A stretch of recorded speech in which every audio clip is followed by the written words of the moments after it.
Merci Virginie. Donc on va aborder enfin, pour une dernière table ronde, un autre aspect important du lien entre lien social et action humanitaire qu'on ne pouvait pas laisser de côté. Savoir que l'engagement des volontaires lui-même est vecteur de lien social pour eux. Et cela peut même être une source de motivation à l'origine de leur engagement. Récemment aussi, comme on l'a évoqué tout à l'heure, la crise sanitaire liée à l'épidémie de Covid-19 a vu un grand nombre de personnes s'engager dans des associations, notamment durant les confinements, confirmant à l'instar d'autres crises tout le bien-être social que l'engagement bénévole peut apporter. Alors comment est-ce que l'importance de cet aspect de l'engagement bénévole évolue dans le temps, diffère selon les pays? Comment les acteurs humanitaires tiennent-ils compte de cette attente à l'origine de l'engagement parfois des volontaires? Voilà quelques questions qui seront débattues dans un instant au cours d'une nouvelle table ronde, mais avant cela, on va commencer à aborder le sujet avec la présentation de deux autres recherches soutenues par la Fondation, celle d'Annabelle Jacquard et celle de Bénédicte Bonzi, qui vont aborder ce thème sous des angles différents.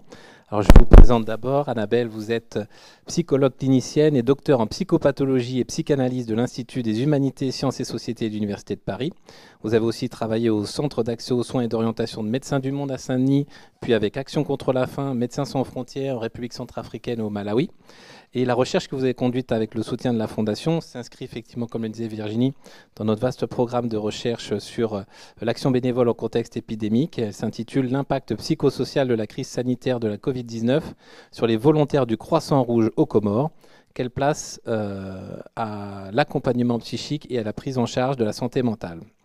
Dans le cadre de cette recherche conduite aux Comores, donc auprès du Croissant Rouge comorien, vous interrogez la place de l'aidant, qu'il soit animateur social, éducateur, etc., quand lui-même partage des angoisses et des difficultés similaires aux personnes qu'il prend en charge.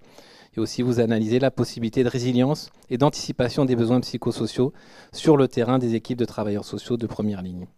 Bénédicte, vous êtes éducatrice spécialisée de formation initiale, docteur en anthropologie sociale, le HESS, chercheur associé au laboratoire d'anthropologie des institutions et organisations sociales, et aujourd'hui consultante chez Auxilia Conseil.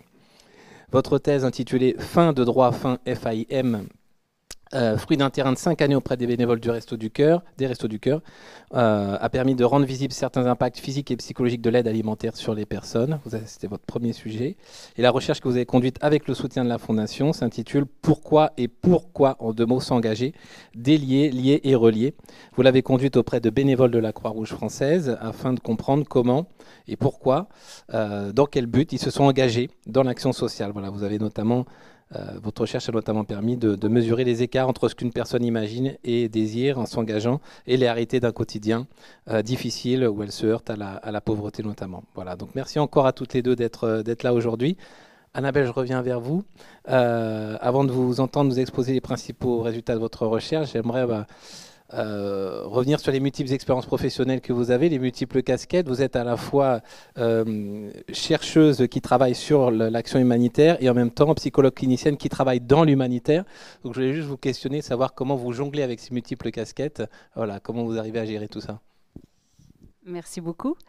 Comment j'arrive à jongler tout ça, je pense que pour moi c'est intéressant, c'est très enrichissant parce que le point de vue d'un chercheur qui prend du recul, du terrain, pour essayer de comprendre les difficultés ou ce qu'on a besoin de faire ou comment on peut faire autrement.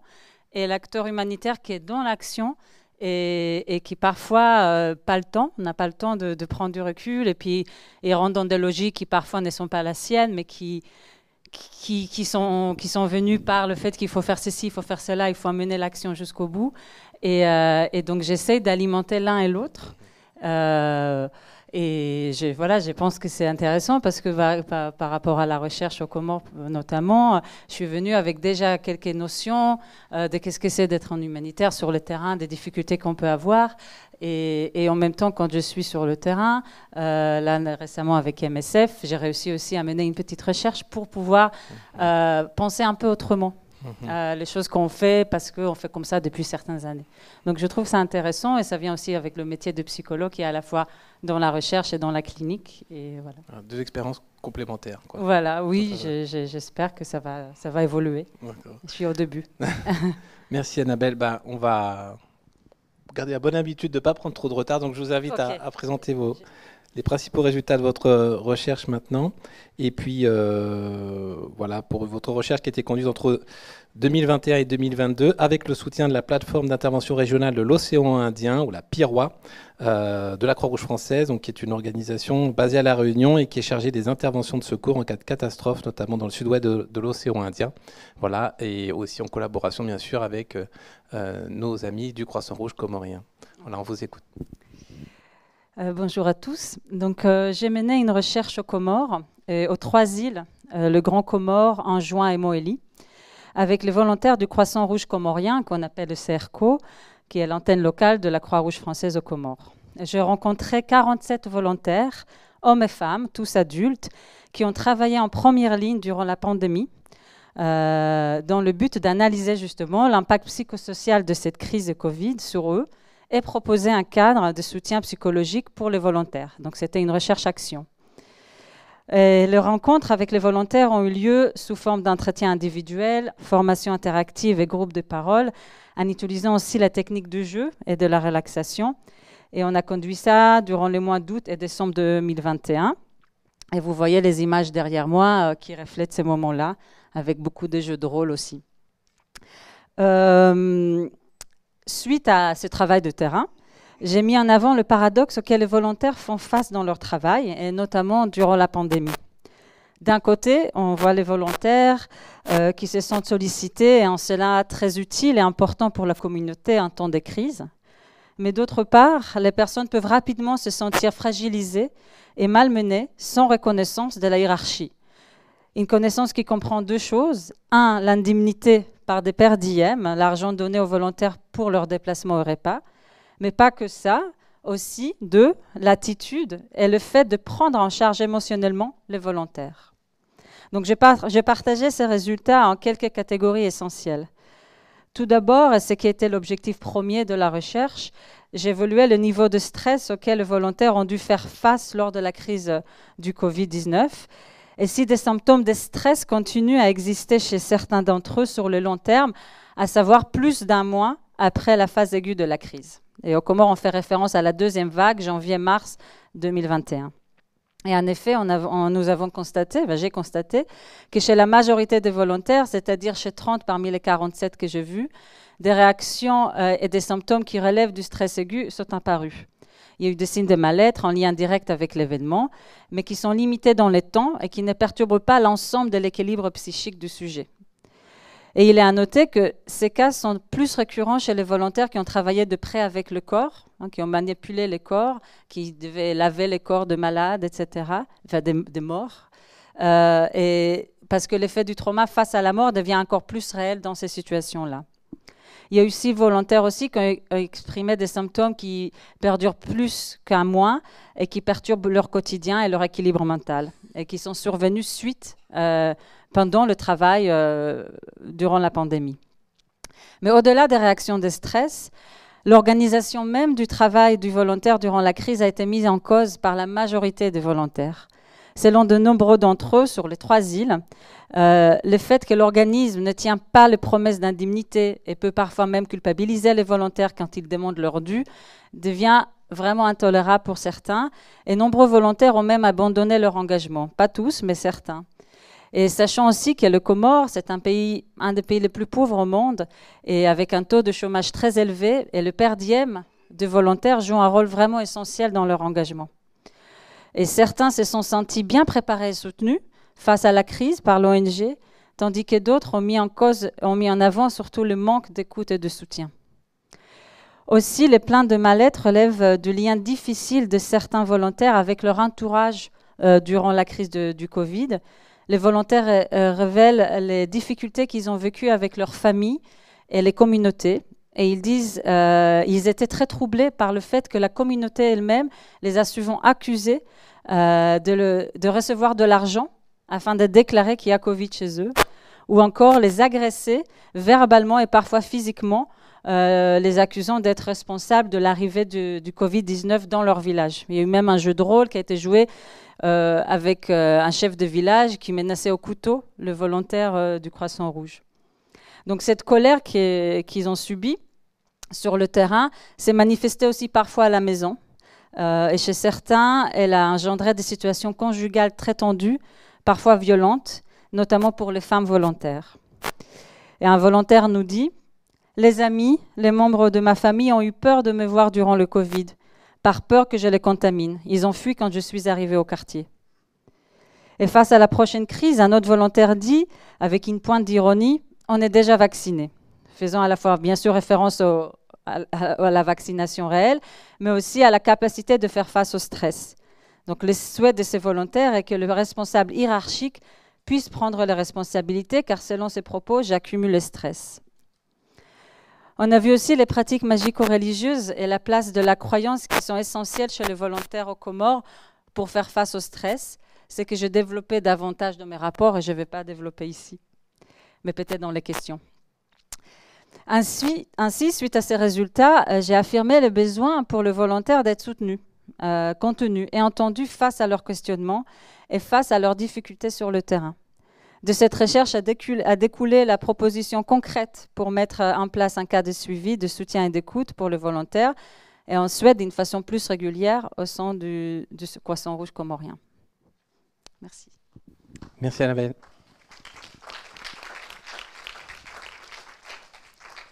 Des résultats qui font aussi écho à ce qu'on avait pu observer en lien avec l'épidémie d'Ebola aussi, quand on avait travaillé dessus. Merci Bénédicte. Avec vous, on va voir une autre réalité du volontariat ou du bénévolat, des termes qui seront discutés après avec Madame Ferrand-Bechmann notamment. Mais avant de vous entendre vous présenter vos résultats, il y a un point original dans votre recherche et que vous avez en commun d'ailleurs, c'est la place du jeu, l'importance que vous donnez au jeu dans votre façon de faire de la recherche. Qu'est-ce que vous pouvez nous dire justement sur ce que ça peut apporter pour, dans la conduite du terrain, mais jusqu'à l'appropriation éventuelle des résultats? Alors bonjour à toutes et tous. Alors que dire du jeu en quelques mots? En tout cas, pour moi, c'est un moyen de rendre des résultats de recherche accessibles, audibles et appropriables. Souvent, voilà, on peut écrire des longs textes qui ne seront pas lus ou pas forcément compris ou digérés. Et le jeu, en fait, permet d'une part de rendre compte d'une recherche, mais aussi qu'elle nous échappe et qu'elle devienne autre chose et que finalement, elle soit restituée. Et dans mon cas, ça c'était important, qu'elle soit restituée aux bénévoles et qu'elle puisse les emmener vers un ailleurs. Annabelle, juste sur aussi le jeu de rôle que vous avez utilisé. Oui, moi je joue beaucoup de jeux de rôle avec ma casquette aussi d'art thérapeute avant. Et pour moi, c'est mettre vraiment les volontaires en action. Ils deviennent acteurs de cette recherche. Ils réalisent des choses qu'ils n'ont pas pensé avant, ou ils expriment encore des choses qu'ils n'arrivent pas à exprimer avec deux mots, où ils n'arrivent pas à trouver les bons mots. Et à travers le jeu, en se mettant dans des situations, les souvenirs du corps, les souvenirs émotionnels reviennent à la surface. Et puis, c'est vrai qu'il y a eu beaucoup de choses qui sont venues à travers le jeu, que j'ai compris mieux ce qu'ils ont pu traverser pendant le Covid. Et eux-mêmes aussi, ils ont réalisé ça. Donc, c'était vraiment intéressant sur le long terme de cette recherche sur le 2 phases. Merci. Je vous invite à rejoindre le pupitre, Bénédicte. Et puis, voilà, votre recherche, vous l'avez conduite entre 2020 et 2021 avec le soutien de la Croix-Rouge française et dans le cadre particulier du programme bénévolable de la Fondation Croix-Rouge française, donc qui, comme l'a évoqué M. Philippe Dacosta d'ailleurs ce matin, propose d'associer pendant une année un bénévole ou un salarié de la Croix-Rouge française et un spécialiste universitaire expert de la question soulevée par ce bénévole ou ce salarié pour mener une recherche sur mesure ayant pour objectif une réponse claire et opérationnelle aux difficultés rencontrées lors des missions Croix-Rouge. Voilà, vous avez du coup répondu à cet appel qui avait été travaillé en amont avec Benoît Prieur, pour le coup, qui est un bénévole de la région lyonnaise, qui nous avait soumis la question que vous avez ensuite traitée par votre recherche. Voilà, nous vous écoutons. Tout à fait. Donc 5 minutes pour vous présenter quelques résultats et donc pour vous rendre compte du format de recherche particulier qui est le Bénévolab, que moi j'ai eu la chance d'expérimenter à sa naissance.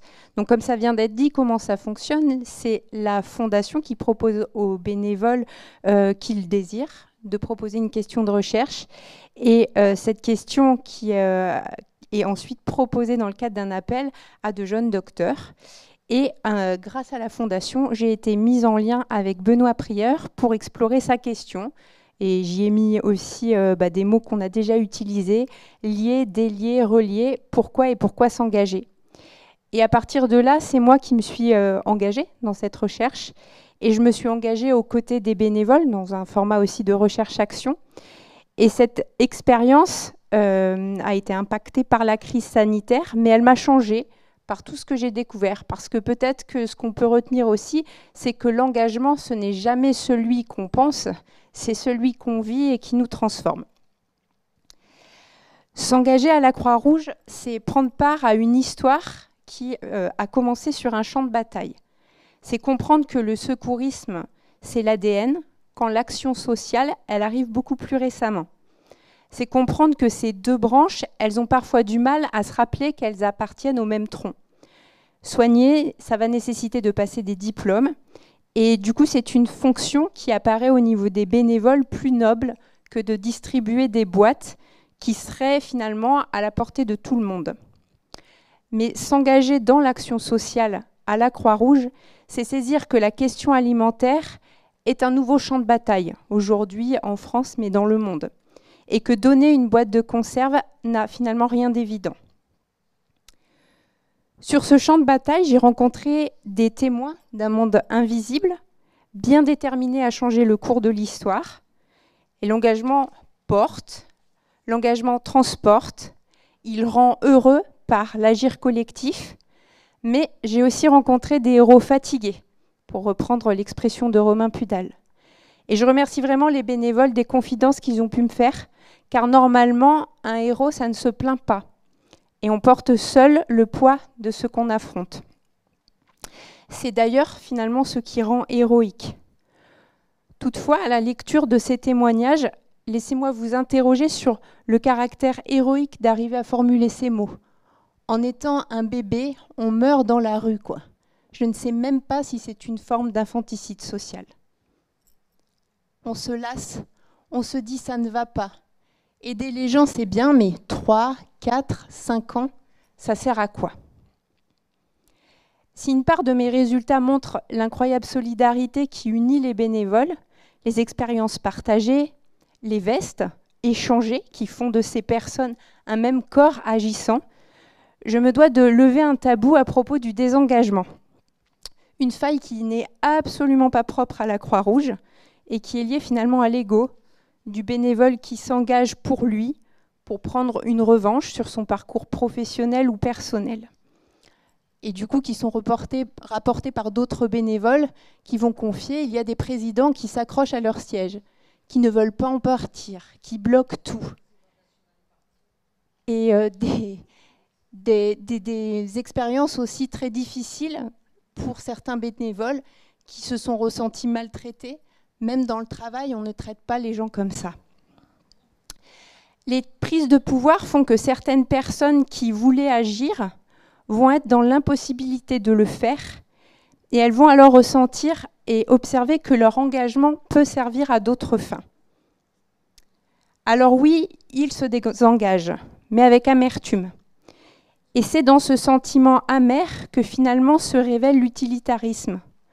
Quand il faudrait se satisfaire de se dire que l'on s'engage pour soi, alors que finalement on ne parvient pas à agir pour le collectif.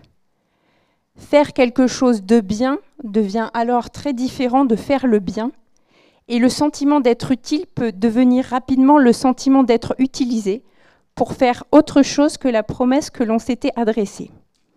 Et ce sentiment, il l'use, ce qui est la preuve de l'utilitarisme, ce qui empêche de se sentir heureux, parce que son propre bien-être n'a jamais été à l'origine de l'engagement, ou alors très peu de temps, car comme je vous le disais en introduction, l'engagement transforme. Celui qui s'engage, qui trouve bien plus dans la construction du collectif que son bonheur individuel.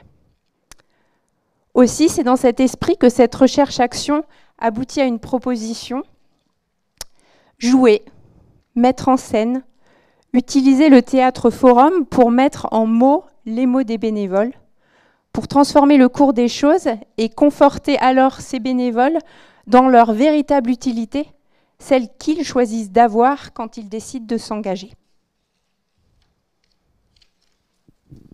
Merci Bénédicte.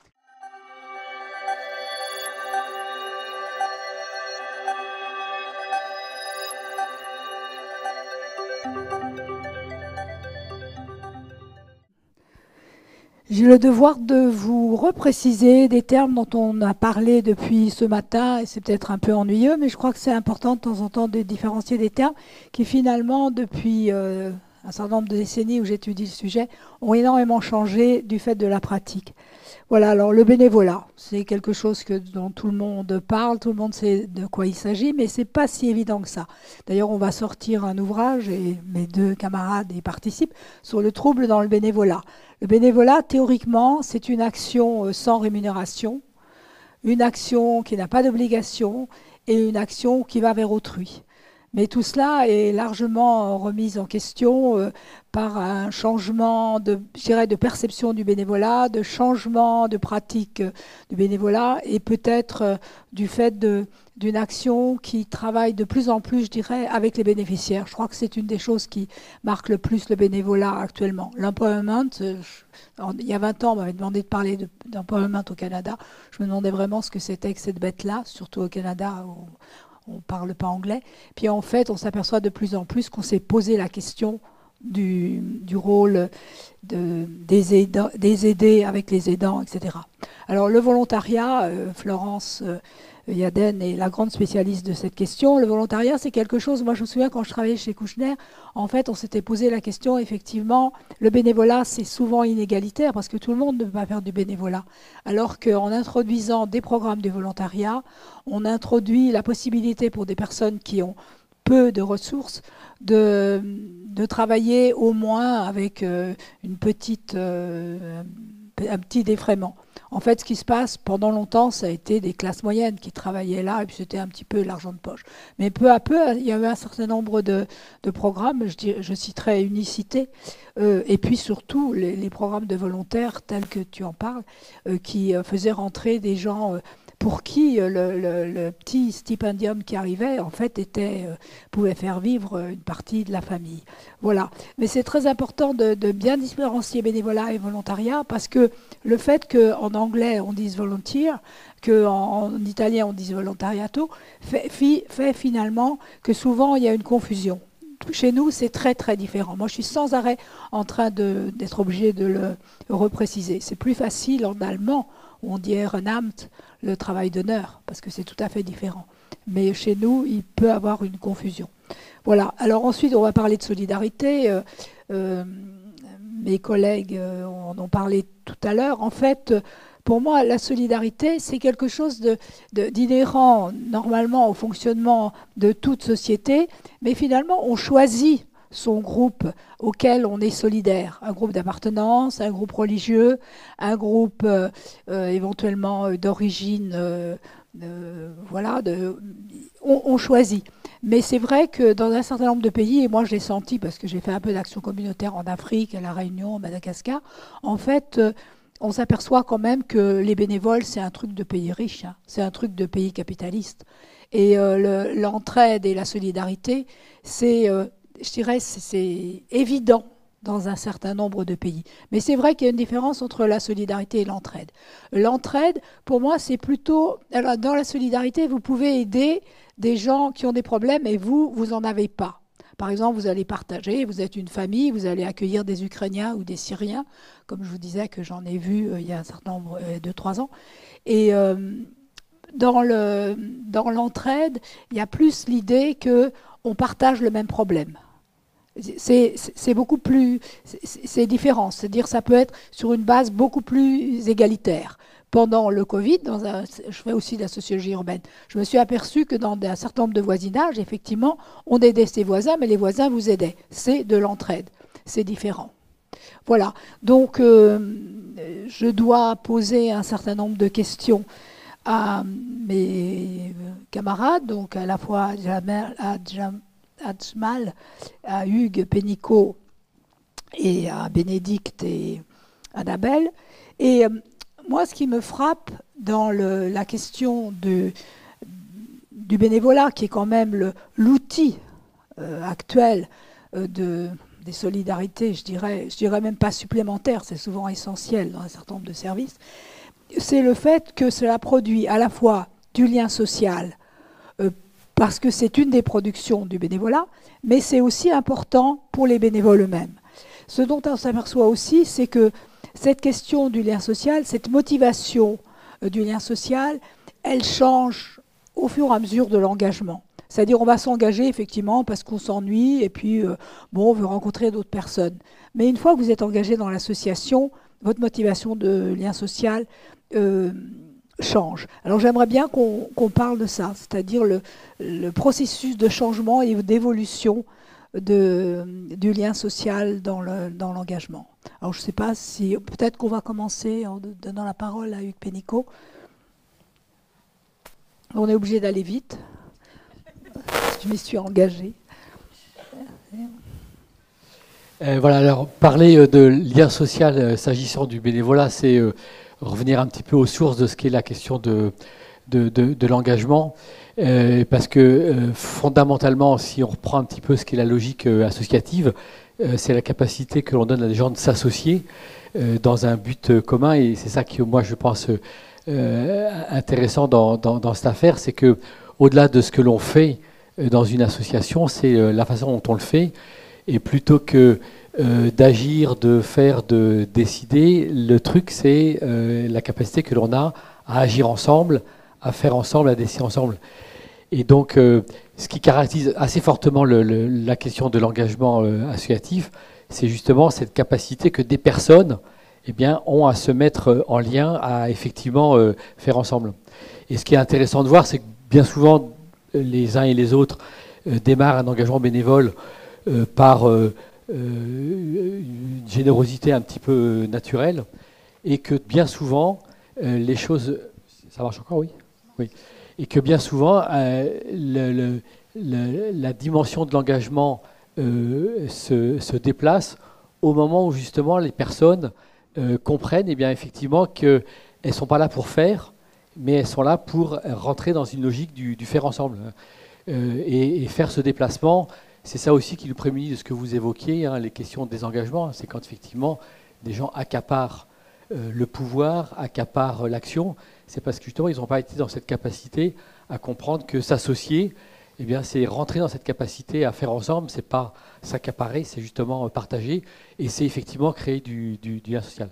Et donc l'association, c'est le lieu du lien social, à condition effectivement qu'on soit dans cette disposition et qu'on aille dans cette logique où on va effectivement prendre le temps de s'associer. Et c'est comment du coup on est en capacité de construire des solidarités dans cet espace qui est offert. Voilà, ça c'est le premier élément que moi il me semblait important de dire, et puis se redire que bien souvent cette question du lien social n'est pas le moteur forcément de l'engagement, même si on peut s'apercevoir. Je voudrais donner deux petits exemples, notamment qu'on voit dans des évolutions récentes. C'est que y a deux moments dans la vie où cette question se joue assez fortement. C'est le moment où on rentre dans l'âge adulte, et notamment tout ce qui s'est passé depuis une vingtaine d'années dans le milieu universitaire et des grandes écoles, où on a bien vu que beaucoup de jeunes gens qui se trouvaient dans des lieux qui n'étaient pas forcément favorisant le lien social, ont créé beaucoup d'associations. Le mouvement associatif s'est beaucoup développé ces 20-30 années, justement dans les universités, par cette envie justement des étudiants qui se retrouvaient un petit peu parachutés dans ce nouveau milieu, de créer du lien entre eux. Donc ça, c'est un premier exemple qui est intéressant parce que ça a généré beaucoup de choses. On en vit aujourd'hui encore de ce dynamisme. Et puis il y a un deuxième élément qui est intéressant à noter, c'est ce qui se passe au moment de la retraite, parce que beaucoup de gens se retrouvent projetés dans le temps de la retraite, n'ont pas forcément trop travaillé leurs liens sociaux pendant le temps de travail, et se retrouvent un petit peu projetés à ce moment-là. Certains vont vers le monde associatif justement pour retrouver du lien social, pour reconstruire un petit peu des liens. et avec cette nécessité de réapprendre à créer ces liens et rentrer dans cette logique de l'associativité que j'évoquais tout à l'heure. Merci. Je m'excuse d'avance pour mon français. Des fois, je suis plus habitué à parler l'anglais, alors des fois, il y a des mots qui m'échappent. Et merci pour la question. Moi, je dirais que bon, le lien social, je dirais, c'est une motivation pour que les gens commencent à faire du bénévolat. Il y a tous les individus ont différentes motivations pour commencer à faire du bénévolat. C'est peut-être une crise qu'ils voient dans leur pays et ils se sentent obligés de le faire. Alors, ils ne s'engagent pas pour le lien social, mais pour résoudre un problème qu'ils voient dans leur communauté. On a, par exemple, dans différents âges groupes, des jeunes, par exemple, qui veulent faire du bénévolat, peut-être apprendre quelques skills, des compétences, par exemple, pour avoir peut-être un boulot plus tard et tout ça. Mais au fur et à mesure qu'ils font du bénévolat, il y a différentes motivations qui rentrent. Alors, pour rester engagés, s'ils se sentent faire partie d'un groupe de personnes qui auront les mêmes valeurs qu'eux et tout ça, ça les incite à rester, à faire du bénévolat et tout ça. Moi, ce que je dirais, peut-être par mon expérience pendant Covid, par exemple, les volontaires des Croix-Rouge, Croissant-Rouge, au monde entier, ils sont locaux, ils font du bénévolat dans leur communauté. Ce n'est pas des volontaires qui vont d'un pays à un autre pour aider un autre peuple. Et ce qu'on a trouvé, c'est que ce qu'a fait Covid, c'est qu'ils se sentaient seuls entre eux. Et ce que tu disais dans tes recherches aussi, c'est qu'il y avait beaucoup de stigmatisation et tout ça. Et les gens, même dans des petits groupes de volontaires, ils se sentaient isolés. Alors le lien social par rapport à la fédération de la Croix-Rouge, Croissant-Rouge, ce qu'on a essayé de faire au niveau international, c'est de les connecter les uns les autres. Parce qu'ils travaillent pour la même organisation, pour les mêmes valeurs, pour les mêmes principes fondamentaux.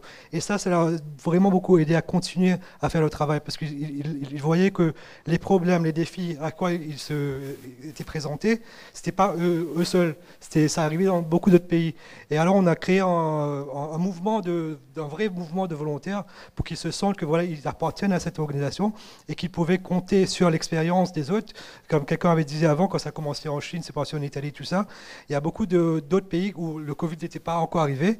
Et là, on les a mis en contact avec les volontaires de la Croix-Rouge italienne pour un peu parler de leur expérience, pour aussi pouvoir se mobiliser, pour être préparés à ce qui allait venir. Alors je crois que ça aussi, le lien social entre les bénévoles, quand ils sont associés aux immunisations, qu'ils se sentent, qu'ils ont les mêmes valeurs, tout ça, ça peut vraiment aider à se soutenir les uns les autres aussi. C'est très important ce que vous venez de dire, parce que en fait, on s'aperçoit que de plus en plus, les bénévoles passent d'une association à l'autre, et qu'il faut arriver à les attacher. Comme autrefois, on s'engageait au Secours catholique pour toute sa vie, par exemple. Et en fait, le système qu'utilisent beaucoup d'associations, c'est les grands regroupements, peut-être un peu comme celui-là, qui permettent aux bénévoles de se sentir appartenir à une communauté. Et ils créent du lien social comme ça. Voilà, alors je ne sais pas, vous, si vous rebondissez sur ce qu'ont dit nos camarades. Juste exactement ce que j'ai préparé. Le lien social n'est pas que avec la communauté, mais au sein du collectif même. Et c'est le fait d'appartenir à un groupe qui est très important. Et notamment pendant la crise, c'est que moi j'ai vu aux Comores, peut-être parce que c'est un peu un pays isolé, parce que c'est ces 3 îles, géographiquement c'est un peu isolé, ils se sont sentis seuls et pas soutenus par ce lien social qu'ils ont recherché au début de leur motivation. Et je pense que ça aussi, ça les a encore plus fragilisés, parce qu'ils n'attendaient pas à ça. Ils pensaient d'être plus écoutés, soutenus, et ils se sentaient seuls face à eux-mêmes, avec des problèmes avec la communauté qu'ils ont eu, le problème au sein de leur famille. Ils n'ont pas senti cette protection, et c'est ça qui les a encore plus troublés. Donc, voilà. Alors peut-être, c'est pas du tout pour répéter tout ce qui a été dit, mais apporter un complément aussi d'un témoignage que j'ai eu d'une jeune femme pendant cette recherche, qui, elle, trouvait dans l'engagement, et ça prend un peu le contre-pied par rapport au lien social, c'est-à-dire qui évoquait une difficulté à se retrouver dans des soirées avec des amis, à pas se sentir à sa place. Et du coup, à attendre cette action et d'être appelée dans l'action du secourisme, plus particulièrement, parce que là, elle se sentait bien et qu'elle n'avait plus de questions à se poser. Et du coup, la Croix-Rouge, en fait, lui permettait à elle de trouver un équilibre qu'elle n'avait pas sans ça, et de trouver sa place aussi dans la société grâce à cet engagement où elle apparaissait plus dans sa différence et ce qu'elle n'aimait pas, mais dans l'utilité qu'elle pouvait apporter au groupe. Merci beaucoup. Moi, je parlerai aussi, mais on en a parlé tout à l'heure, du fait qu'il y a quelque chose quelquefois qui relie les gens, c'est le fait qu'ils soient exclus, qu'ils soient dans un groupe à part. Moi, je pense aux Comoriens à La Réunion, qu'on appelle Comores, et qui sont souvent isolés parce que les Réunionnais les aiment pas trop, parce qu'ils arrivent et ils font des bébés sur place et ça coûte cher.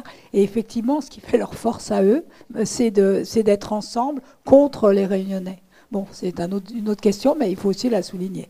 Alors moi, je voudrais vous poser une deuxième question qui va plutôt vers vous, mesdemoiselles. C'est pour s'engager comme bénévole ou comme volontaire, on s'engage pour différentes motivations, qui soient le plaisir, l'utilité sociale, etc. On a d'ailleurs beaucoup plus souvent parlé de ces motivations-là avant de parler du lien social. Alors, comment vous voyez ces motivations dans les deux terrains que vous avez faits, et quelle place vous faites quand même au lien social par rapport à ces motivations plus classiques, je dirais? Oui, comme je disais tout à l'heure, aux Comores, il y a une grande motivation. Enfin, le Comores souffre de beaucoup de chômage, taux de chômage très élevé, et des personnes qui ont pu faire des études ne trouvent pas de travail dans leur métier, et souvent, à travers le volontariat, ils peuvent exercer leur métier. Donc ça, puis ils se sentent utiles, ils se sentent valorisés, et ça, c'est une grande motivation pour eux.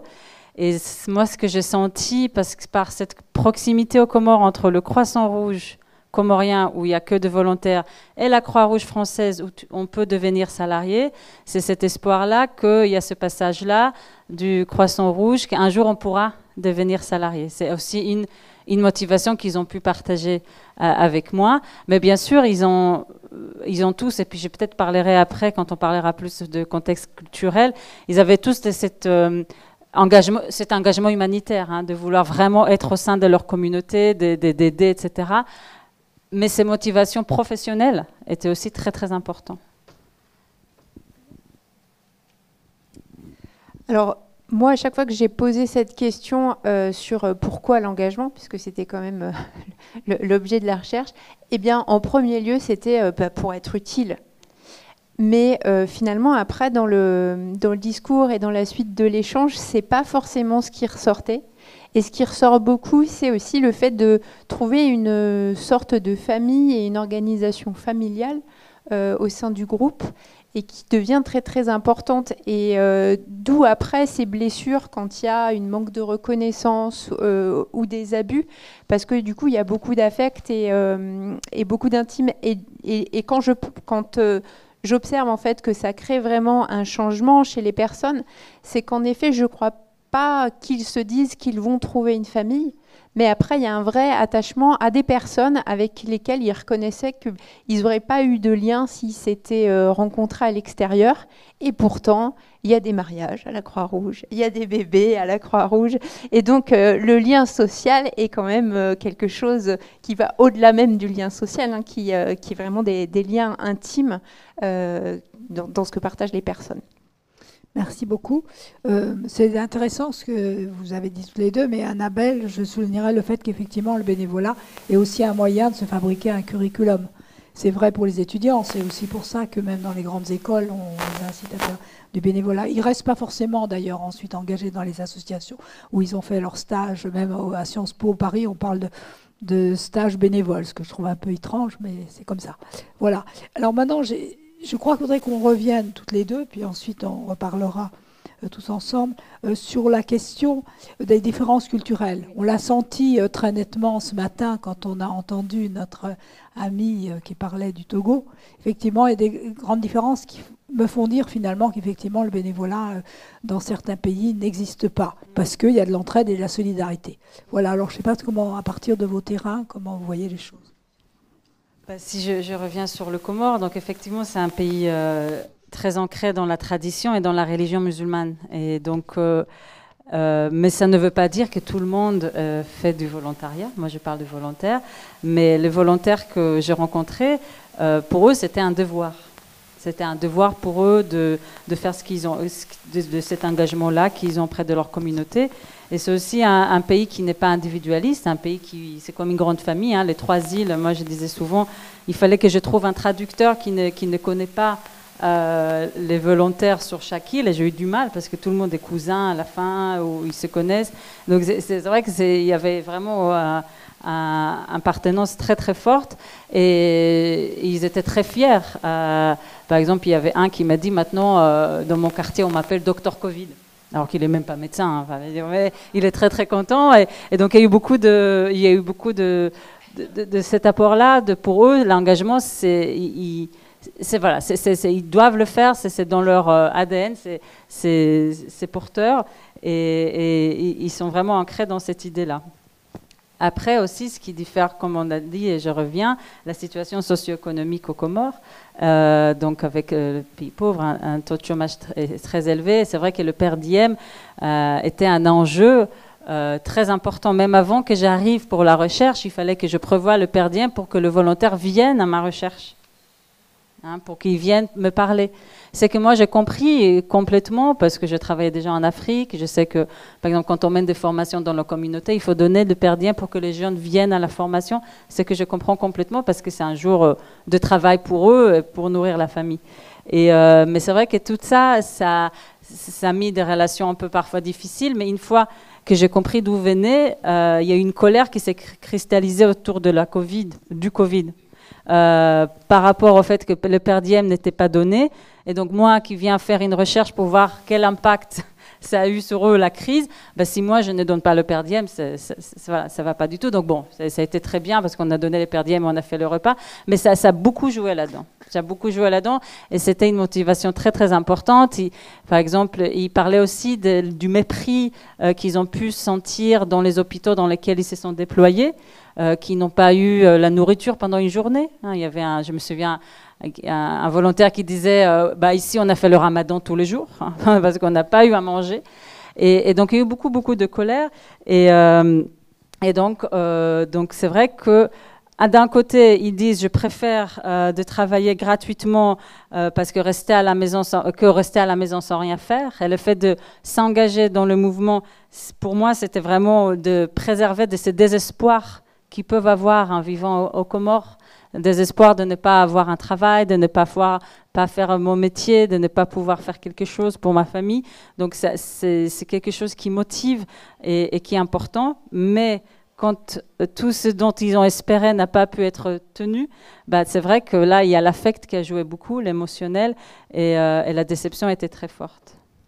Voilà, c'est peut-être quelque chose qu'on ne trouvera pas peut-être en France. Dans certains quartiers. Peut-être dans certains quartiers, mais là, d'une telle violence, vraiment, c'était vital. C'était vital. Peut-être des illustrations différentes aussi par rapport à ce que moi j'ai pu observer en France. C'est une première chose, c'est les attentes des personnes qui ont recours notamment à l'aide alimentaire vis-à-vis des bénévoles, où du coup, eux vont avoir l'impression d'avoir recours à un droit et finalement d'avoir en face d'eux des salariés, et vont pas avoir en tête qu'il y a des bénévoles, et c'est voilà, que ces personnes-là s'engagent sur leur temps libre pour être ici présentes. Et du coup, ça peut créer aussi des écarts et des tensions, parce que le bénévole peut avoir besoin d'une reconnaissance qu'il n'aura pas par rapport à quelqu'un à qui l'on donne quelque chose qu'il n'a pas nécessairement demandé. Et du coup, il y a confusion, il y a cet écart-là. Donc voilà une première chose. Et dans un autre, alors ça c'est aussi une réflexion voilà, d'une situation de terrain qui moi m'a beaucoup interpellée, sur laquelle on n'a pas avancé au niveau de l'équipe Croix-Rouge dans laquelle j'étais. C'était une distribution alimentaire, donc pendant la crise sanitaire, dans un hôtel réquisitionné pour accueillir des familles avec beaucoup de mamans et de bébés. Et du coup, la commande des travailleurs sociaux adressée à la Croix-Rouge, c'était de fournir du lait en poudre.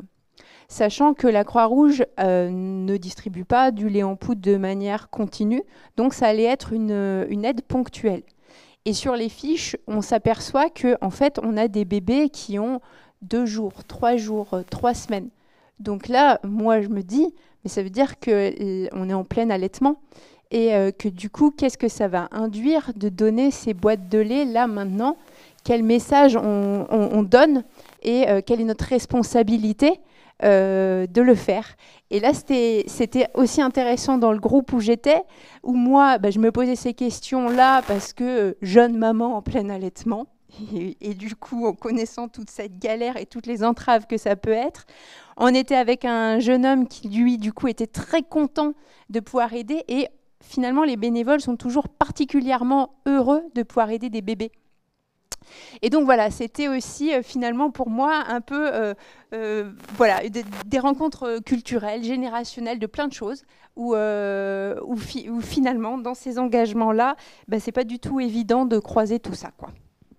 Mais là, vous allez sur les terrains politiques, ça va loin, hein, parce qu'on sait bien que la distribution du lait dans certains pays d'Afrique, ça venait de Nestlé et d'autres firmes qui avaient intérêt à ce qu'on arrête. Est-ce que ça marche comme ça? Oui. Et ça venait de grandes firmes qui se disaient que si on distribuait du lait en poudre, il fallait que l'allaitement s'arrête. Voilà. Et puis je pense aussi au fait, c'était dans ton papier, effectivement, certaines actions de la Croix-Rouge apparaissent comme quelque chose d'évident, comme un service public. Les gens qui sont en face, ils ne voient pas du tout que c'est quelque chose de bénévole.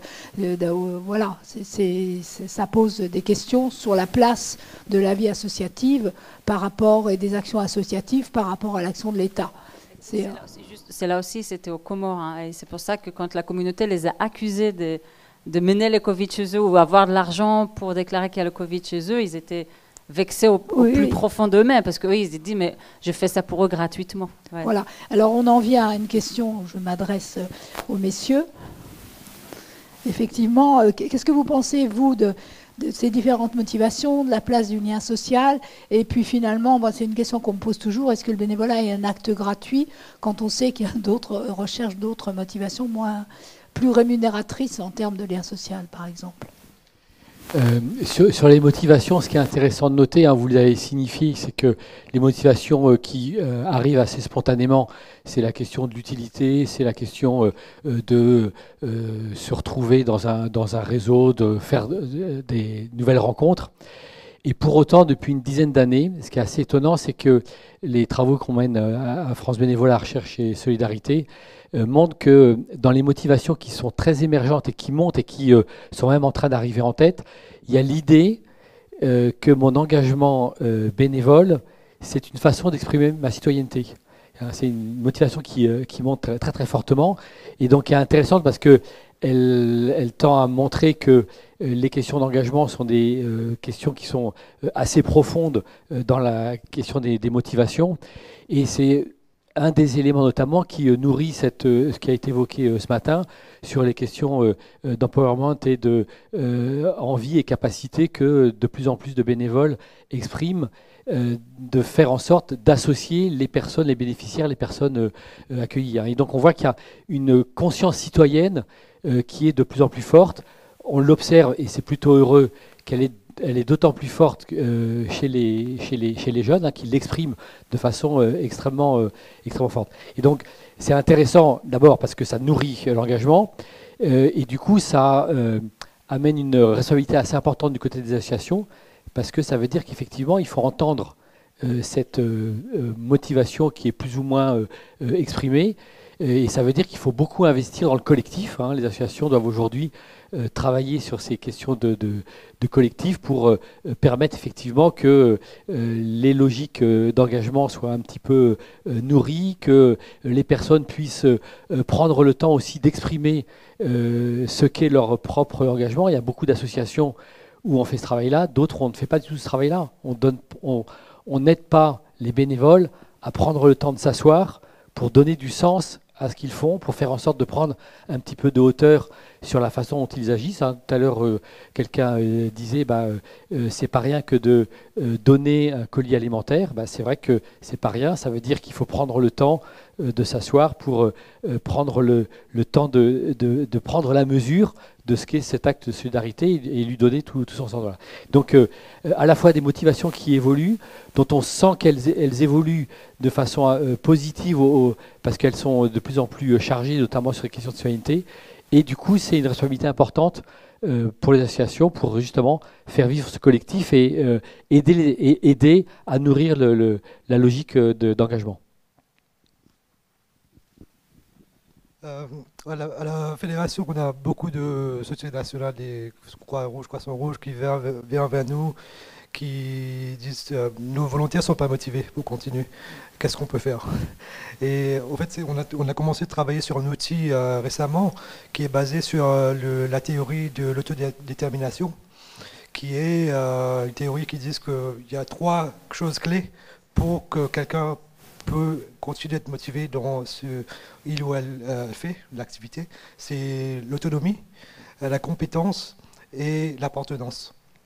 Alors, peut-être qu'il y a beaucoup de personnes qui rejoignent une société de la Croix-Rouge pour se sentir qu'ils appartiennent à un groupe de personnes avec le noble et tout ça. Et puis, il y a d'autres qui viennent pour avoir des formations.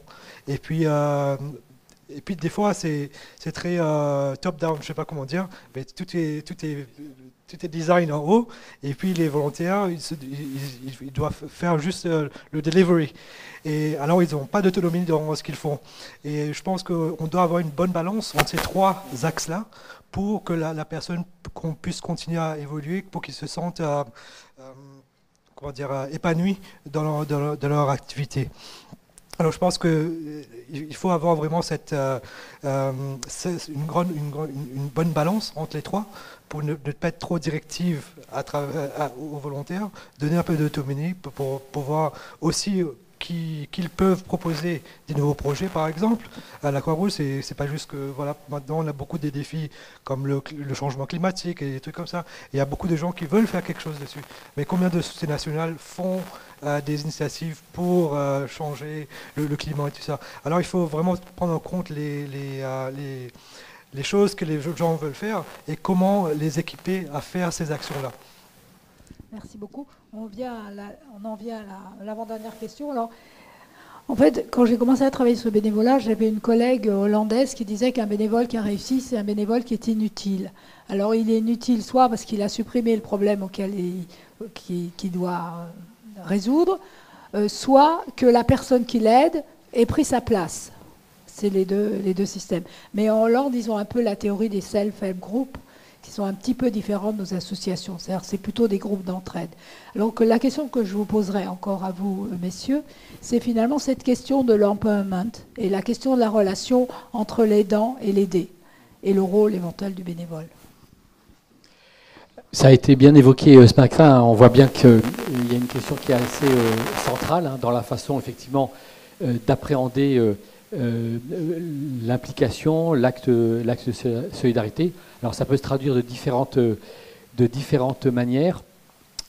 Moi j'ai envie d'éclairer aussi sur un point là, qui était évoqué, c'est que la question de l'empowerment, c'est aussi notre capacité que l'on a de donner aux personnes la possibilité de s'impliquer dans des actes de solidarité et quelque part de devenir par elles-mêmes bénévoles, hein, vous l'évoquiez.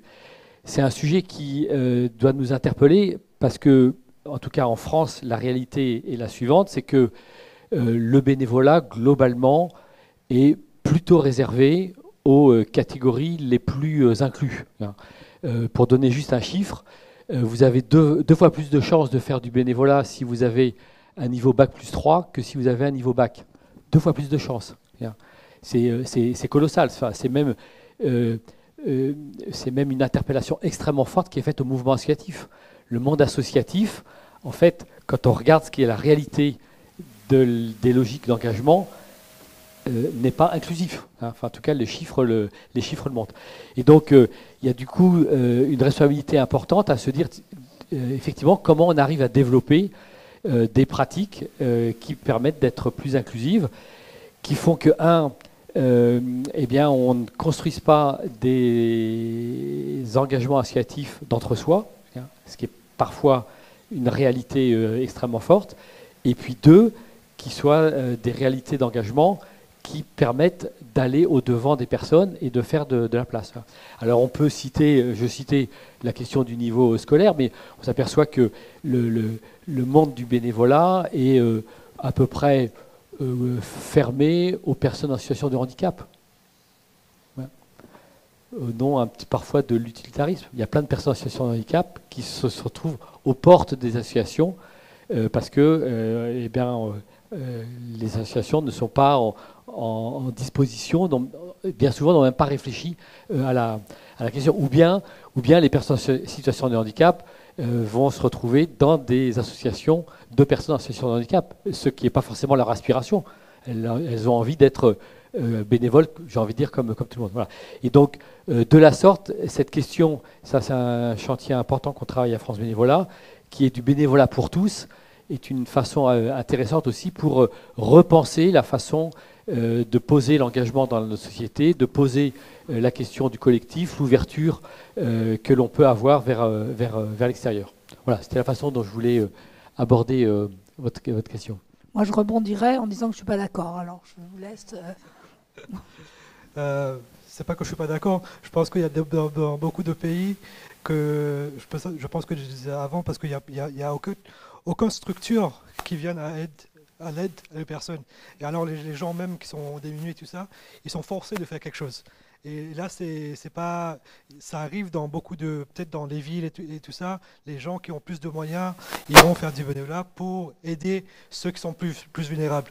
Mais on voit dans beaucoup de pays en voie de développement qu'au fait, c'est les gens les plus démunis qui font du bénévolat parce qu'il y a un pilote qui vont venir donner ces services-là à leur communauté.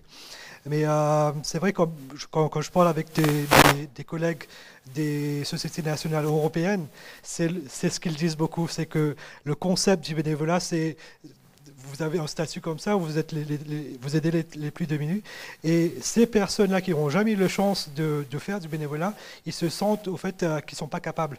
Alors ça, c'est quelque chose qu'on doit vraiment changer dans la mentalité pour dire que les personnes, n'importe qui, peut apporter quelque chose dans la communauté et comment les amener au même niveau, ça c'est un autre démarche et c'est pour ça que des fois on les donne un peu de podium parce que il y a des gens qui doivent faire 4 boulots pendant la journée pour amener la nourriture sur la table de la famille.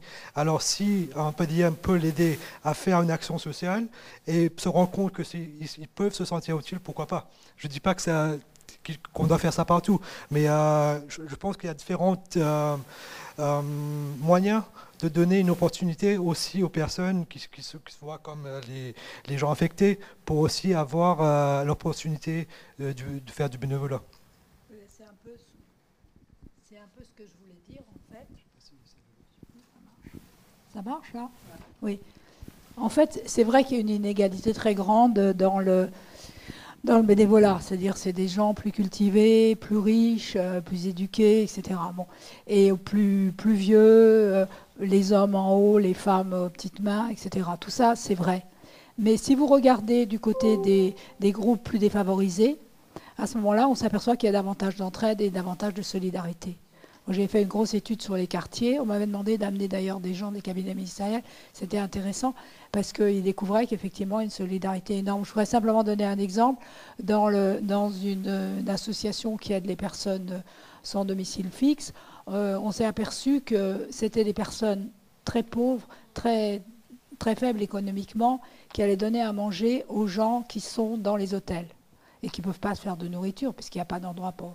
Donc la solidarité et l'entraide, elle est au contraire très inégale, mais voilà, je crois que c'était ça que je voulais souligner. Tout en étant d'accord avec vous sur l'inégalité en bénévolat.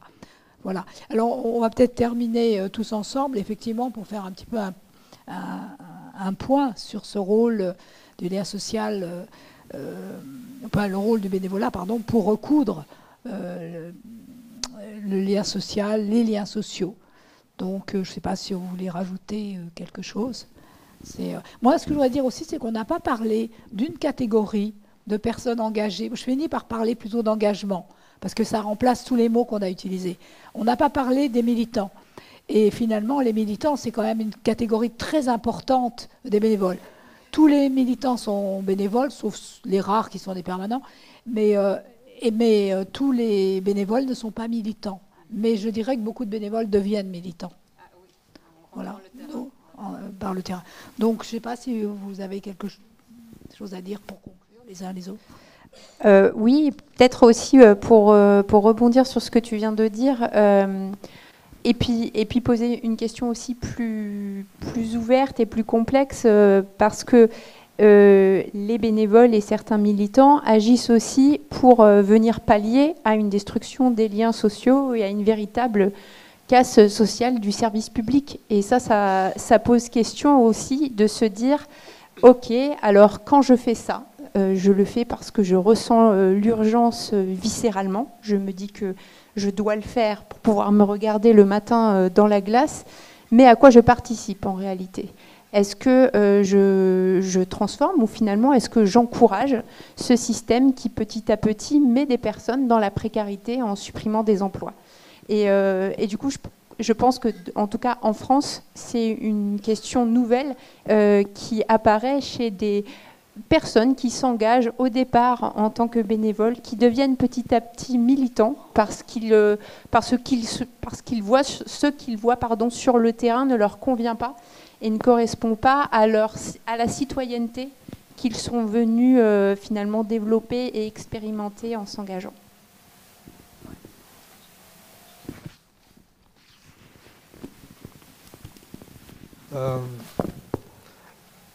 Comme je travaille à la Croix-Rouge, on est apolitique et on n'est pas une organisation qui est militant et tout ça. Alors on est neutre dans tout ce qu'on fait.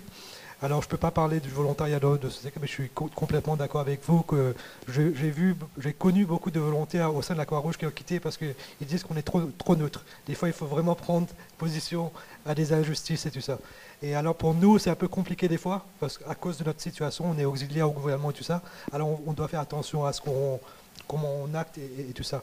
Mais vous avez totalement raison que je pense que la majorité du bénévolat se passe en dehors des structures, en dehors des organisations. C'est des gens qui se mobilisent eux-mêmes et qui prennent position à certaines politiques et quoi que ce soit. Et ça, il en existe beaucoup. Je pense qu'il y a 75% du bénévolat qui se déroule en dehors d'une organisation. Et il y a beaucoup de ça aussi.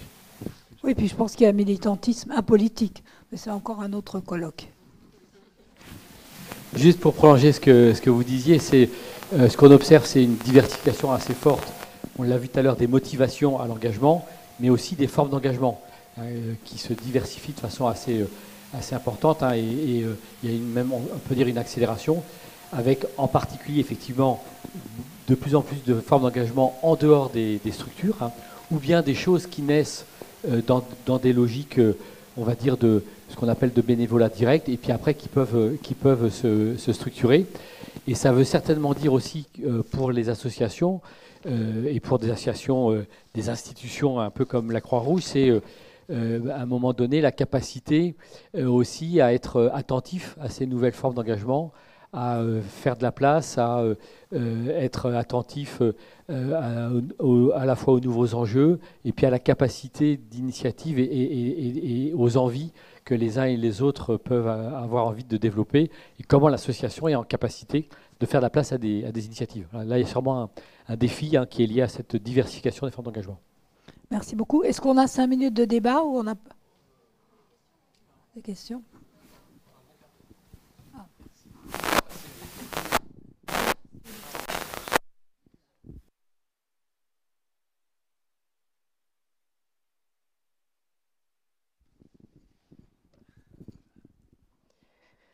Alors les dernières interventions, merci à tout le monde. Les dernières interventions ont partiellement ébauché ce que j'allais mentionner sur la migration et le volontariat. Je pense qu'on est dans une situation en Europe, en tout cas, où l'environnement politique est tel qu'en fait, on est sur une criminalisation de l'aide et puis potentiellement aussi une radicalisation des positions des uns et des autres. Donc c'est vrai que la Croix-Rouge est parfois, comme disait déjà mon collègue, en difficulté par rapport à cet équilibre à trouver entre effectivement venir en aide aux migrants sans être forcément militant politique très fort. Mais c'est vrai qu'on est vraiment, je pense, dans cette tension-là, avec en plus un risque pour les volontaires d'être criminalisés. Et ça, c'est quand même, ça force en fait les personnes à rentrer dans des cases et d'être pas uniquement dans une démarche justement d'aide humanitaire, mais de militantisme. Enfin voilà, c'est plutôt une réflexion que j'avais de ma part et que je voulais que vous fassiez écho à ça. Merci.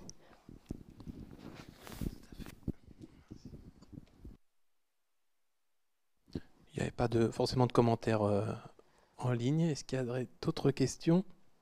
Oui.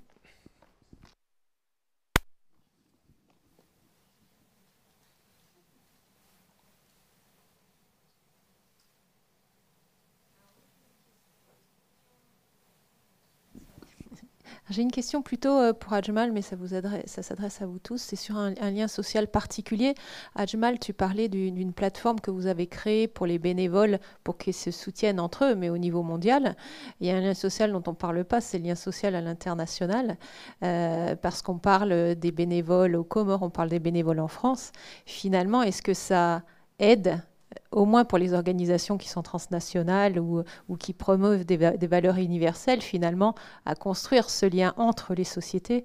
Qu'est-ce que tu as observé, toi, en tant que référent mondial, finalement, des bénévoles, sur peut-être ce lien qui se crée entre eux à l'international et du fait de leur engagement et qui ajoute quelque chose? On a aussi notre collègue de la Croix-Rouge du Togo et peut-être se demander si, par exemple, les femmes des clubs des mères se sentent faire partie de ce grand mouvement aussi mondial et des possibilités que ça offre aussi sur ces connexions-là et sur ce lien-là.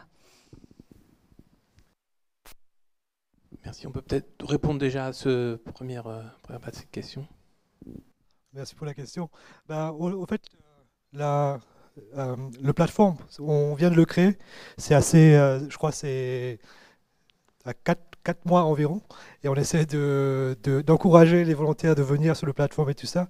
Je dois dire que avec beaucoup d'échanges qu'on fait en différentes sociétés nationales, les volontaires sont connectés à travers Facebook, à travers WhatsApp et tout ça. L'idée derrière la plateforme, c'est vraiment de garder les valeurs de la Croix-Rouge pour que ça peut être modéré, par exemple, quand il y a des questions comme de stigmatisation et tout ça, pour que les volontaires puissent, au fait, learn from each other, apprendre les uns les autres. Parce qu'au fait, je suis désolé de dire ça, mais il y a beaucoup de sociétés nationales, des Croix-Rouges, des Croissants-Rouges, qui croient que les volontaires de leur pays leur appartiennent. Et en fait, il faut vraiment briser cette dynamisme-là pour vraiment créer un vrai mouvement de volontaires qui ont les mêmes valeurs et tout ça. Et ça, c'est un défi qu'on a tous les jours. Il y avait le quote de président qui reste trop longtemps et tout ça.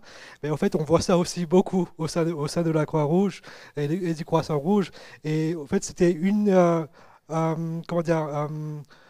un outil pour essayer de casser ces genres de barrières-là pour pouvoir connecter mieux les volontaires à travers le monde pour qu'ils puissent apprendre des uns des autres. Et ce qu'on a vu aussi, c'est qu'il y a eu beaucoup de frustration. On organise aussi pas mal d'événements où on donne... par exemple, je prends le changement climatique. On a fait quelques compétitions. On demande des personnes de venir... proposer des initiatives qu'ils peuvent faire au sein de leur communauté. Et là, ils viennent avec un projet et on les soutient à développer le projet. On les donne un peu de seed funding pour commencer le projet, tout ça. Et c'est ce qui se passe, c'est que des fois, l'argent ne va pas dans ce projet-là, mais dans un autre projet. Alors, ils se sentent frustrés et puis ils partent. Mais alors, c'est assez délicat le travail qu'on fait, mais on essaye le mieux que possible pour vraiment donner à tous ces volontaires à travers le monde ces connexions-là, d'apprendre des uns des autres et puis développer peut-être des projets qui ont un impact global, mais que vous pouvez faire dans votre communauté. Je ne sais pas si ça répond à votre question. Mais...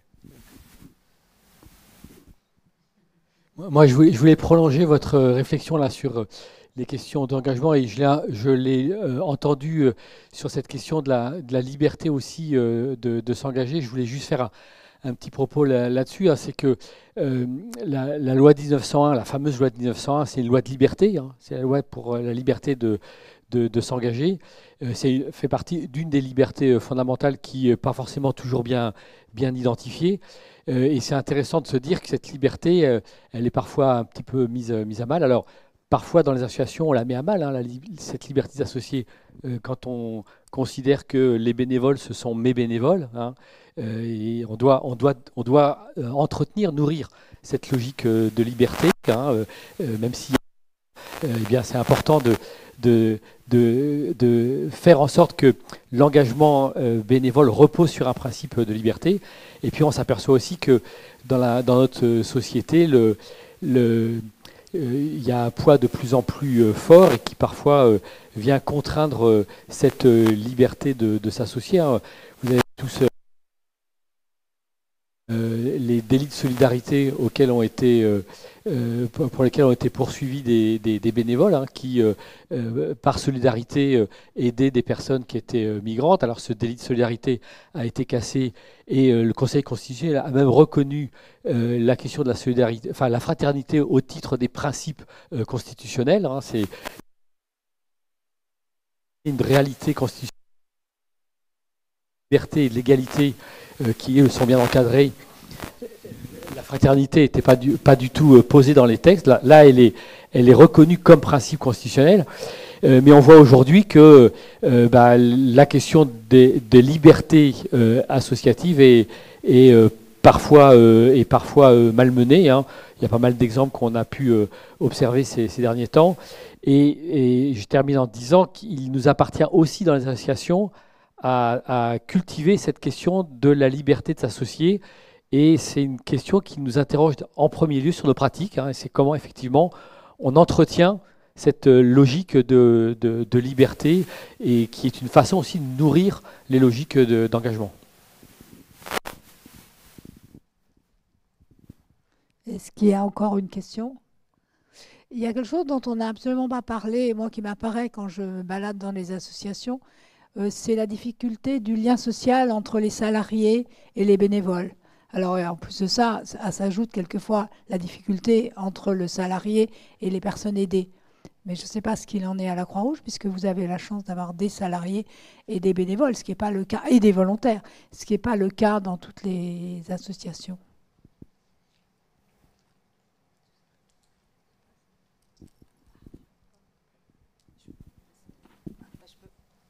Je peux parler d'une expérience personnelle, parce que moi j'étais bénévole aussi il y a quelques années.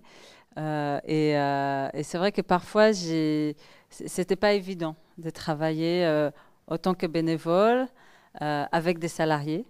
C'était pas toujours évident pour moi.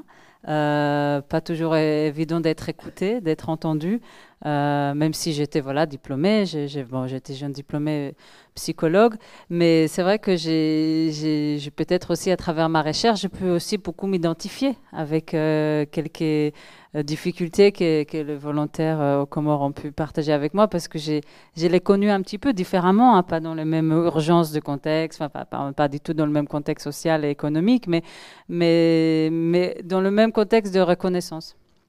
Et je pense que c'est quelque chose, et vous l'avez dit un petit peu, et je l'ai dit aussi dans un petit texte que j'ai écrit, que c'est vrai qu'il y a cette structure très hiérarchisée dans toutes les ONG, hein, c'est pas que la Croix-Rouge, qui vient un peu d'une logique militaire, hein, et qui, moi, quand je me suis engagée dans les ONG, m'a surpris.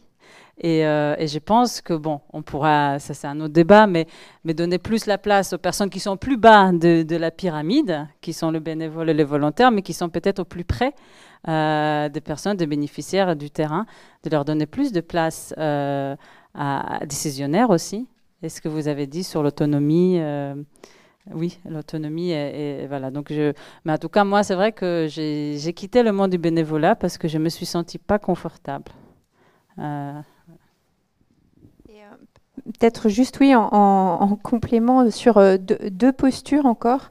Moi, j'ai eu affaire à des salariés qui finalement complètent leur activité par du bénévolat et ont un engagement parce que dans le salariat, on ne peut pas des fois tout faire.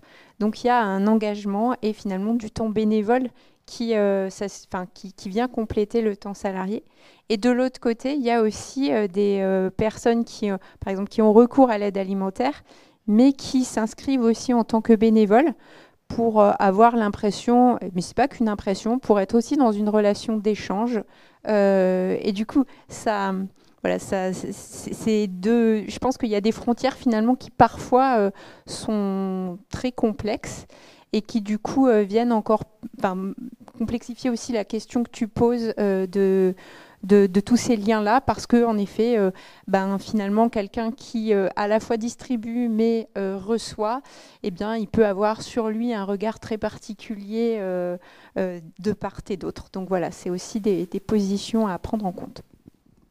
Laisse le mot de En clôture. tout cas, Voilà. c'est tout à fait intéressant d'avoir eu aussi des expériences et des regards sur différents pays. Mais on voit quand même que les bénévoles, c'est un peu... On a eu un colloque à la ISLF il y a un certain nombre d'années à Évora sur le lien social et on a l'impression quand même que les bénévoles jouent un rôle de navette dans le tissu social, et ça, il faut le souligner. Mais qu'il y a une difficulté. Je pense qu'il y a des nœuds dans le tissu actuellement. Merci à tous. Merci pour la table ronde.